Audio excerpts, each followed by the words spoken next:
नमस्ते dear students, welcome to all. स्वागत है आप सभी का पीटी एजुकेशन के यूट्यूब चैनल पे। आज है हमारा सेशन नंबर 69 और आज जो हम टॉपिक लेंगे वो है ग्राउंड वाटर गवर्नेंस। क्या होता है ग्राउंड वाटर और क्या होती है उसकी गवर्नेंस, एक्सट्रैक्शन नॉर्म्स क्या हैं इंडिया के पास, कौन कौन ज़मीन से पानी निकाल पाएगा, कौन कौन निकाल सकता है, कौन कौन नहीं निकाल सकता है, इसके बारे में आज चर्चा करेंगे। रिलेटेड है आपका पॉलिसी, गवर्नेंस एंड इंस्टीट्यूशन से, एग्रीकल्चर एंड एनवायरनमेंट इकोलॉजी से। राइट। सबसे पहले बात कर लेते हैं इंडिया की। ग्राउंड वाटर हम इंडिया का लैंड ही इसमें इस्तेमाल करेंगे, ऑब्वियस सी बात है।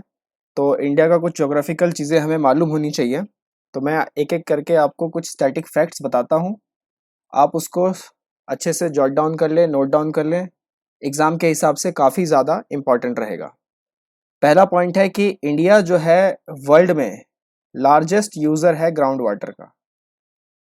Largest user in the world, ground water को हम सबसे ज़्यादा यूज़ करते हैं, इवन चाइना से भी ज़्यादा। इसके बाद है हम कितना यूज़ करते हैं, तो we use 253 BCM per year. BCM is what? BCM is billion cubic metre. तो इतना पानी पर ईयर हम लोग यूज़ करते हैं फ्रॉम ग्राउंड वाटर के लिए, which is highest in the world. उसके बाद है, अब वर्ल्ड के हिसाब से कितना परसेंटेज हो गया? वर्ल्ड के हिसाब से इट इज़ 1/4, दैट इज़ 25%। तो विश्व में जितने लोग जितना पानी निकाल रहे हैं उसका 25% अकेले इंडिया एक्सट्रैक्ट कर रहा है from the ground, which makes him largest user of ground water in the world. उसके बाद, क्या यहाँ की सरकारें इसको नहीं देख रही? क्या ये फैक्ट्स उनको नहीं मालूम? जी हाँ, मालूम है।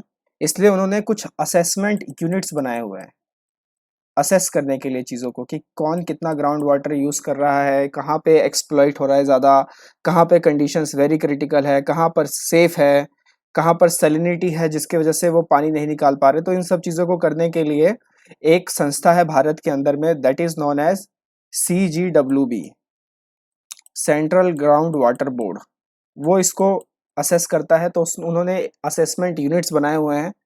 टोटल ये आपके 6584 असेसमेंट यूनिट्स हैं, 6584, जिसमें से आउट ऑफ 4520, 4520 जो यूनिट्स हैं वो बताए गए हैं कि they are in safe category. वो सेफ कैटेगरी में है भारत के अंदर की अगर बात करें। और 681 जो है, 681, they are in semi critical category, कि अभी हालत ठीक है लेकिन हो सकती है खराब आगे। And 253 again is in critical conditions, इनकी हालत बहुत ज़्यादा ख़राब है। और 1034 यूनिट्स जो बताए गए हैं वो बताए गए हैं कि दे आर ओवर एक्सप्लॉइटेड। यहाँ पे पानी सबसे ज़्यादा इस्तेमाल किया जा रहा है और यहाँ पर अब पानी मिलने की आशंका भी कम होती जा रही है। मतलब कि आप वहाँ से पानी निकालोगे तो पानी नहीं मिलेगा। तो इन सब का अगर हम एडअप करें तो इसमें 96 की कमी फिर भी रह जाती है 6584 में से। तो वो 96 जो हैं वो कौन से एरियाज है? They are saline areas. वहाँ पर सैलिनिटी प्रॉब्लम के कारण पानी नहीं निकल पाता। तो ये कुछ असेसमेंट यूनिट्स बनाए हुए हैं किसने? CGWB ने। We are the largest user. और सबसे ज़्यादा पानी जो हमारा यूज होता है वो कहाँ पर होता है? इरिगेशन में होता है। इसको आपको ध्यान रखना है। राइट। इसके बाद और कुछ फैक्ट्स पे अगर हम बात करें तो हमारे पास जो वाटर रिसोर्सेज की अगर हम बात करें तो हमारे पास 1123 billion metre cube water resources हैं। Billion metre cube, 1123 billion metre cube water resources हैं, जिसमें से 690 हमारा जो है वो सरफेस वाटर है। 690 billion cubic metre surface water and 433, यहाँ पे दिख रहा होगा आपको, 433 जो है ये ग्राउंड वाटर है।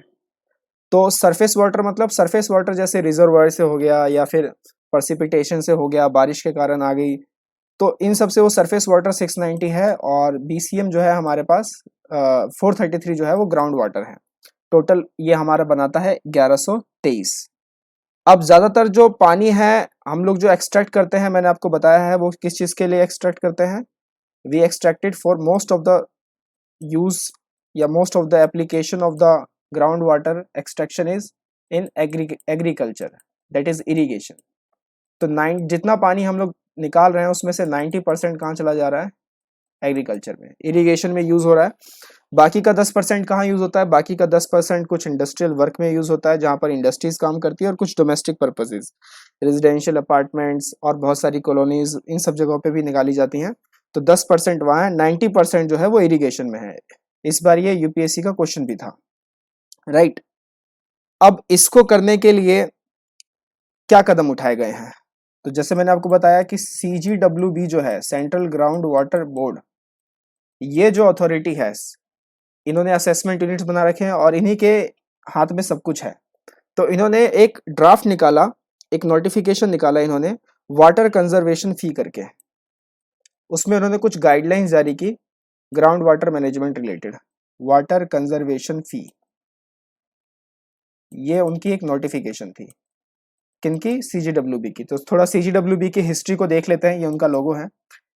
CGWB जो है वो आपका आता है मिनिस्ट्री ऑफ जल शक्ति के अंदर में, इसको आप ध्यान रखिएगा। तो आज के लिए आपका पहला क्वेश्चन है कि जल शक्ति मंत्रालय के मिनिस्टर कौन है? मिनिस्ट्री ऑफ जल शक्ति, राइट, उनके अंदर ये आता है CGWB।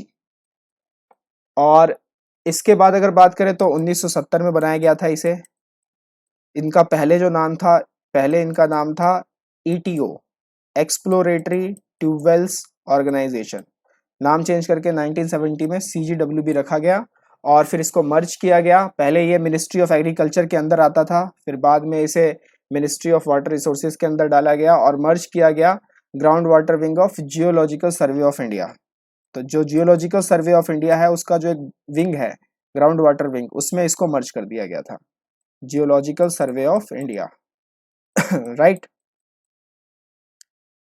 तो ये थोड़ी सी हिस्ट्री थी CGWB की। तो इन्होंने कुछ गाइडलाइंस निकाली, उस गाइडलाइंस में उन्होंने कुछ बातें कही। क्या बातें कही? सबसे पहले तो उन्होंने ये कहा कि जो इंडस्ट्रीज हैं या फिर जहाँ पे माइनिंग प्रोजेक्ट्स है, specially in over exploited zones, इन्होंने असेसमेंट यूनिट्स किए हुए हैं ना, तो इन्होंने देखा हुआ है 1034 आपके ओवर एक्सप्लॉइटेड जोन्स थे। तो ओवर एक्सप्लॉइटेड जोन्स में इंडस्ट्रियल वर्क या फिर माइनिंग वर्क के लिए कोई भी ग्राउंड वाटर का पानी इस्तेमाल नहीं किया जाएगा। पहला रूल तो यही था इनका, राइट। उसके बाद इसमें इन्होंने कुछ फाइन भी जोड़े। तो यूज कौन कौन करेगा? तो इन्होंने जो एग्जेम्प्ट किया है अपने इस नोटिफिकेशन में, उन्होंने एग्जेम्प्ट किया है किनको? रूरल ड्रिंकिंग वाटर रिसोर्सेज को। फिर इन्होंने डोमेस्टिक कंज्यूमर्स को एग्जेम्प्ट किया है, फार्मर्स को एग्जेम्प्ट किया है, domestic consumers, farmers, armed forces, वो लोग भी पानी निकालते हैं जहाँ रहते हैं, तो उनको भी बोला गया है, MSME। और जो लिमिट भी इन्होंने रखी है वो रखी है 10 metre cube water per day, 10 metre cube water per day. तो ये जो है कुछ गाइडलाइन इन्होंने निकाली, इंडस्ट्रीज को दूर रखा। अब इससे कुछ इश्यूज भी उठ खड़े हो गए। इश्यूज क्या थे मैं आपको बताऊंगा एक एक करके कि क्या क्या इश्यूज इसमें से आ गए। अगर जो इनकी बात नहीं मानी जाएगी तो उन पे फाइन लगेगा, ऑब्वियस ही है। तो guidelines notified by central ground water board under जल शक्ति ministry prescribes minimum of 1 lakh environmental compensation on industrial mining infrastructure users for extracting ground water without a NOC। तो आपको एक NOC लेना पड़ेगा, नो ऑब्जेक्शन सर्टिफिकेट, अगर आपको एक्सट्रैक्शन करना है। अगर आप नहीं करते हैं तो मिनिमम 1 लाख रुपए का आप पे एनवायरमेंटल कंपनसेशन फाइन लगेगा। उसके बाद all residential apartments, group housing societies, government water supply agencies in urban areas would be required to pay ground extraction charges, जिसको एब्स्ट्रैक्शन चार्जेस भी कहे गए। तो ये जो एब्स्ट्रैक्शन चार्जेस है ये भी आप पे लगाए जाएंगे, किसके लिए? अर्बन एरियाज में, खासकर residential apartment, group housing societies, government water supply agencies, इसके हिसाब से। पानी एक बहुत बड़ा इशू है, हमें मालूम है आने वाले समय में। तो आज के लिए आपका दूसरा सवाल कि पानी जो है वो कौन से लिस्ट में आता है, स्टेट लिस्ट या यूनियन लिस्ट या concurrent list, water is in which list? Second question for you. इसके बाद इसमें इशू क्या क्या रहे, सबसे पहले इशू को बात कर लेते हैं।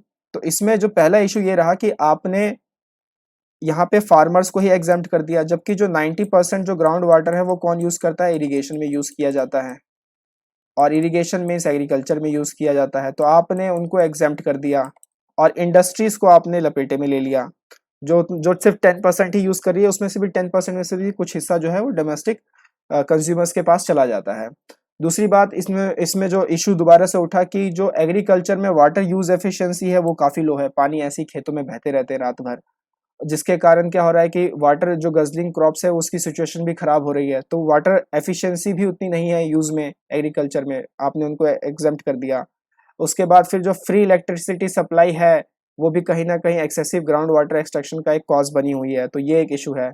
उसके बाद कोई भी इंसेंटिव नहीं दिया गया उन इंडस्ट्रीज को, इंडस्ट्रीज पे तो आपने रोक लगा दी, लेकिन जो इंडस्ट्रीज पानी की बचत कर रही थी, जो सही से लिमिट में पानी को यूज कर रही थी, उनके लिए कोई भी इंसेंटिव नहीं दिया गया, उनके लिए कोई भी एनकरेजमेंट वाली चीज नहीं कही गई, तो ये भी एक थोड़ा सा उनपे एक नेगेटिव इम्पैक्ट डालेगा, राइट। उसके बाद जो पैसा जो आप कलेक्ट करोगे फाइन के जरिए, ये जो पैसा आपके पास आएगा, इसको आपको इंश्योर करना पड़ेगा कि ये ग्राउंड वाटर रिफॉर्म्स में यूज किया जाए, तो ये कुछ इशू इसके साथ रहे। अब इस समस्या से निपटने के लिए, क्योंकि वाटर एक बहुत बड़ा इशू है, नीति आयोग की जितनी भी रिपोर्टें अगर हम देखें, अगर उससे हम बात करें, तो आने वाले समय में वाटर क्राइसिस ये हमें देखने को जरूर मिलेगी, वाटर क्राइसिस। तो इसके लिए पहले से ही गवर्नमेंट को तैयार रहना होगा, पॉलिसी मेकर्स को तैयार रहना होगा। क्या एनकरेज करना चाहिए? माइक्रो इरिगेशन को एनकरेज करना चाहिए। इट इज जिसको हम ड्रिप इरिगेशन के नाम से भी जानते हैं, जिसमें पानी, ये आपको दिख रहा होगा, ये ड्रिप इरिगेशन है जो डायरेक्ट पहुंचता है पानी। मैं आपको एक और चित्र दिखाता हूँ, ये है ड्रिप इरिगेशन। ये पानी आपके पास आया और ये वॉल लगे हुए हैं और हर प्लांट में लगे हुए हैं, तो ये प्लांट प्लांट तक पानी पहुंचाते हैं, और जो पानी है वो बहुत ही मतलब एफिशिएंटली इसमें यूज होता है। स्प्रे इरिगेशन की तरह नहीं है, this is called spray irrigation, जिसे स्प्रिंकलर इफेक्ट भी कहते हैं। तो स्प्रे इरिगेशन की तरह नहीं है जहाँ पे काफी सारा पानी लॉस हो जाता है इवेपोरेशन में। तो जो ड्रिप इरिगेशन है उसमें एग्जैक्टली कितना पानी चाहिए पौधे को उसकी ग्रोथ के लिए, वो इसमें पता चलता है, तो ड्रिप इरिगेशन को आप एनकरेज करें। उसके बाद आप क्या एनकरेज करें? आप artificial recharge of ground water को एनकरेज करें। कैसी होती है? ये रही आर्टिफिशियल, ये पानी, बारिश का पानी आया, रन ऑफ हुआ, तो यहाँ पर आप एक आर्टिफिशियल इंजेक्ट वेल लगाएंगे, artificial recharge well, control valve उसे कंट्रोल करेगा और इस हिसाब से आप इसको पानी को यहाँ तक पहुँचाएंगे, जिससे आपके जो एक्वाइफर्स हैं, ग्राउंड वाटर के नीचे एक्वाइफर्स होते हैं, तो जो एक्वाइफर्स हैं वो अच्छे से रिचार्ज हो पाएंगे और फिर बढ़िया से इसका यूज़ किया जा सकेगा। तो आर्टिफिशियल इंटेलिजेंस भी अब एक फ्यूचर है, तो उसको भी इस्तेमाल आर्टिफिशियल रिचार्ज करके किया जा सकता है। इसके बाद ग्राउंड वाटर मैनेजमेंट प्लांट्स आप इंस्टॉल करें जगह जगह पर, जिससे लोगों को काफ़ी फ़ायदा मिले, लोकल लेवल पर बूस्ट मिले, लोगों को जानकारी मिले कि उनके एरिया में कितना ग्राउंड वाटर पानी अवेलेबल है, कितना वो पर डे करें, कितने पानी को, जैसे कि अगर 4 या 5 की फैमिली है तो कितना पानी उनको मिनिमम या मैक्सिमम इस्तेमाल करना चाहिए। तो इस तरीके का काम कुछ पॉलिसी मेकर्स को करना चाहिए। कुछ अच्छे स्कीम जैसे कि अटल भूजल योजना स्कीम्स या नेशनल एक्वाइफर्स मैपिंग और मैनेजमेंट, इन तरीके के कुछ स्कीम्स को लाया जाना चाहिए, जिससे काफ़ी मतलब इसमें बूस्ट मिले ग्राउंड वाटर मैनेजमेंट और उसके कंजर्वेशन में। साथ ही साथ स्टेट गवर्नमेंट जो अपने स्कीम लॉन्च कर रही है वेरियस एजेंसीज के थ्रू, उनको ग्राउंड लेवल तक, बिल्कुल लोकल लेवल के पीपल तक बताया जाना चाहिए कि सरकार क्या कर रही है, राज्य सरकारें खासकर क्या कर रही हैं ग्राउंड वाटर मैनेजमेंट को लेके। अदरवाइज तो ये एक बहुत बड़ा इशू बना रहेगा। अब जैसे अटल भूजल योजना है, तो अटल भूजल योजना में बताया गया था कि गुजरात, हरियाणा, कर्नाटका, एक बार दोबारा मैप पे चलते हैं हम, यहाँ पे आसानी से समझ में आएगा। तो यहाँ पर अटल भूजल योजना के तहत भी बोला गया था कि गुजरात, हरियाणा, राइट, उसके बाद कर्नाटका, एमपी, महाराष्ट्र, राजस्थान, यूपी, ये सारे वाटर स्ट्रेस्ड एरियाज हैं। तो ठंड के समय क्या होता है, ठंड के समय तो पानी की खपत इतनी ज़्यादा नहीं होती, लेकिन गर्मी आते आते फिर पानी बहुत ज़्यादा एक्सट्रैक्ट होने लगता है। तो काफ़ी इशू है यहाँ से। इवन साउथ इंडिया में अगर कर्नाटका की खासकर अगर बात करें तो वहाँ काफ़ी मिट्टी वाला पानी आने लगा था। कोका कोला की फैक्ट्रीज थी, कुछ सालों पहले की बात है ये, कोका कोला की फैक्ट्रीज थी, तो वो लोग काफ़ी मतलब पानी एक्सट्रैक्ट करते थे। तो अगर आप किसी के घर में वहाँ पे पानी पीने के लिए जाएंगे तो वो आपको पानी नहीं लेकिन कोका कोला की बोतल ज़रूर पिलाएंगे, तो पानी अच्छा नहीं मिलता था। तो ये कुछ इशू है, क्योंकि पानी हमारे लिए जल ही जीवन है, तो इसका हमें ध्यान रखना होगा। अटल भूजल योजना के बारे में कुछ यहाँ पे लिखा गया है इन्फोग्राफिक, वीडियो को पॉज करके पढ़ लीजिएगा, काफ़ी सारे एग्जाम्स में पहले भी आ चुका है। साथ ही साथ अटल भूजल योजना की जो फंडिंग है वो गवर्नमेंट ऑफ इंडिया के साथ कौन कर रहा है, वो गवर्नमेंट ऑफ इंडिया के साथ वर्ल्ड बैंक कर रहा है। ये काफ़ी सारे एग्जामों में क्वेश्चन आया था 50-50 बेसिस पर, वर्ल्ड बैंक के साथ ही इसकी फंडिंग हो रही है, तो ये आप पढ़ लीजिएगा, आपके लिए है, वीडियो को पॉज करके आराम से। आज के लिए मेरी तरफ से इतना ही, मिलेंगे अगले एक्साइटिंग सेशन में। टिल देन टेक केयर, नमस्ते, जय हिंद।